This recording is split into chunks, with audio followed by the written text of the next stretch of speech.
If you met me 5 years ago, you would say that I'm now a totally different man. My relationships, my habits, the words that I used were completely different than what I embody today. Most people stick to the same friends after high school for a decade. That's if the relationship doesn't fall after a stupid betrayal. Well, I'm not part of most people. Today, I'm telling you about the three types of people I instantly avoid in life and business, and why you should avoid them too. My goal in this video is to expose these archetypes so that you can protect yourself and your energy, and eventually your destiny. Note before we get started that some of these traits may overlap in one single individual, and so you have to watch out for that. Let's get into it. Number one, the non-believer, or the man without morals. This man may be loyal to you now. That's because it's convenient right now, but that could change in the blink of an eye. You see, when you have no fear of life after death, it becomes very easy to betray people and not fear the consequences. Because for him, death is the end. That's the end of the game. It stops. There is no judgment afterwards. Well, because of that, there's no rules that can restrict him. There's no such thing as an angel on the right and on his left shoulder guiding him. In simple terms, you're playing chess with someone who doesn't acknowledge the board.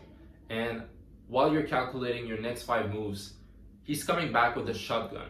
On the contrary, the believer lives under constant awareness of accountability. I advise you not to play that game because the odds are against you. Distance yourself until you are 100% sure this individual has had a change of spirit and has adhered to any sort of religious decency, where he is aware that there's a God watching him, that created him, and that will judge him once he dies. Morality here is the ultimate insurance policy. Without it, loyalty can simply collapse under temptation. Number two, the unambitious. What might appear as a funny friend that you keep around for entertainment. Well, he makes me laugh, you might say. He might not be stupid, he's actually probably smart, well educated, and well raised. The only thing, well, is that he's totally fine with mediocrity. He lets his ambitions be capped by society and what it tells him to do. Get a 9-to-5 job, happy life, happy wife. Pay off your mortgage in 40 years and hope to get a 7% return year after year so that by the age you cannot pee alone in the bathroom, you maybe have $1.2 million. Listen, that's nothing wrong for him, but for you, that's poison. Yes, ambition is infectious, but the unambitious is also infectious. Must I repeat the age-old adage, which goes something like this: you are the sum of the 5 people you spend the most time with. There are studies that show that in adultship, people spend around 2 hours a week with their friends. Well, you might say, Anas, this is actually surprisingly low. And yes, it is. That time, which is supposed to be much higher, is actually spent on social media, which for most is a total waste of existence because they use it as a consumer and not as a producer. So what happens when you have all your friends on social media sending you memes and worthless content, taking your attention away from what's actually important, while you just end up drifting away from your goal and your purpose? I want you to picture this. You're in a car and you're on the passenger seat. To your left is your friend who's driving the car. Well, he's completely distracted and he's not focused on the road ahead. He chases every single pleasures and thinks not with his brain, but with his lust, his stomach, and his private parts. Understand this. It's only a question of time before the car crashes. The danger here is that they get you accustomed to comfort, and comfort is your enemy if you're striving to get better, because to get better you have to leave your comfort zone. You have to fearlessly go after challenges.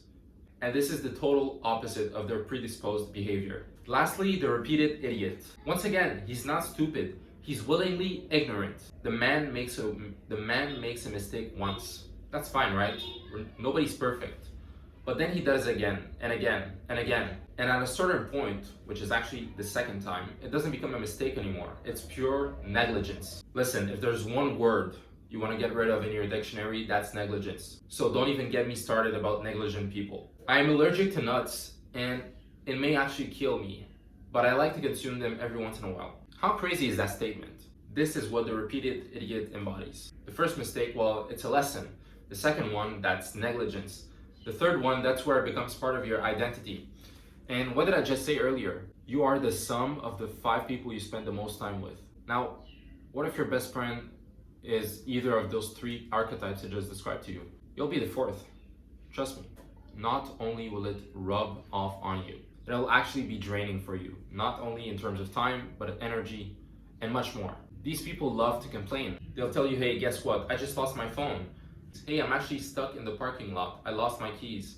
And they're calling you, expecting them to come save their life or comfort them, draining you of your life force and energy. Picture this, you work your 9-to-5 job, you come back home, you want to work on your side hustle, you're already pretty drained, and you get this call.